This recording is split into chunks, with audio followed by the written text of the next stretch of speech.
This is HTML lesson number 24. Now, if you're wanting to display math symbols on a web page, you need to watch this video and the next few videos that will be coming up, okay? Now I'm going to show you how to do all this. All right. Obviously, we're going to need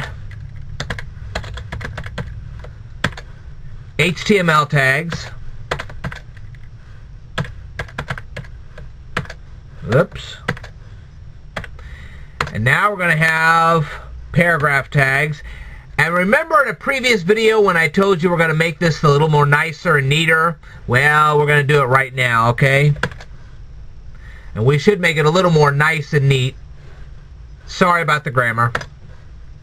But always make sure that you type in your opening and closing tags like this, because if you don't, you'll get confused real quick. Oops.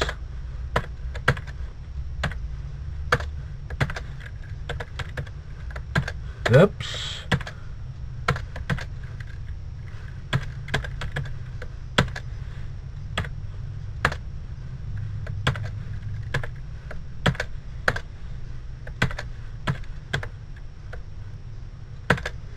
Okay.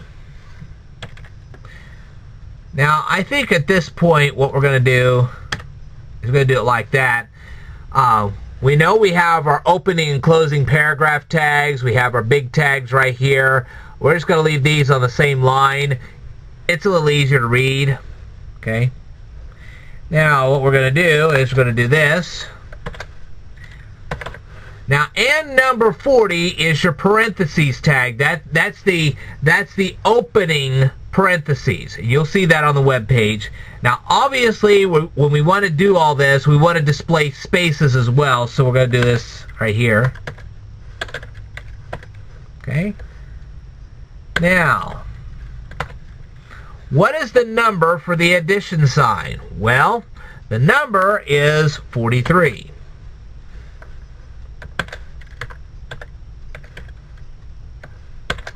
Now, what about the closing parentheses? Okay, what about the closing parentheses?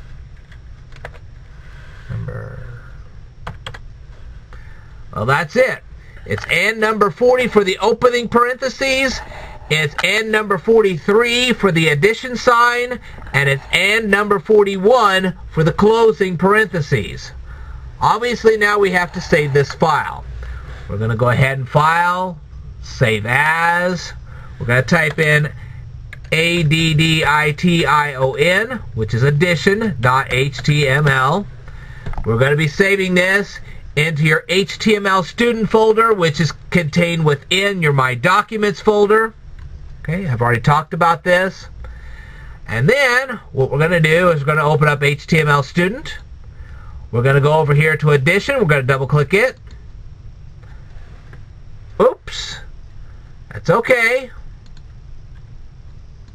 Easily fixed.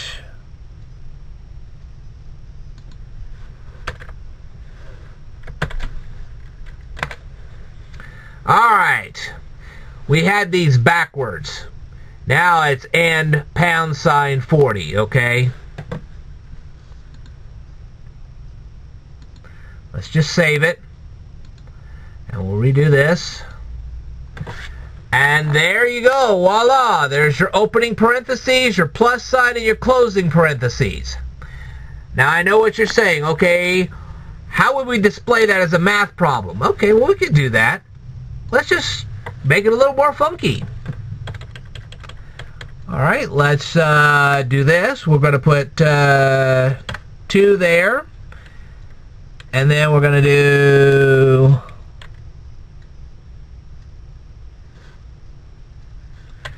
Let's do this. So we put a space between the 2 and the plus sign, otherwise it'll look bad. Then we'll have a 3 there. And then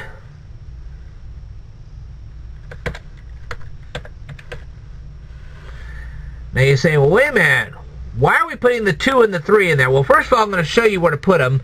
There's the 2 there.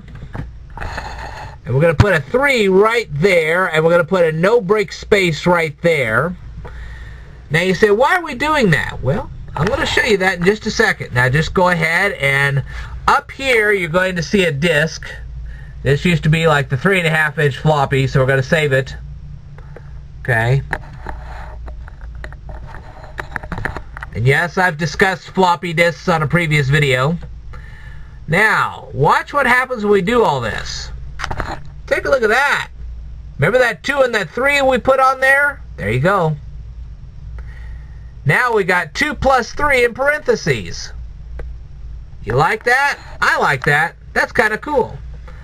Alright, what else can we do? Oh, you wait. I'm going to show you this. Alright, I will tell you more in a future video, so I want you to stay tuned.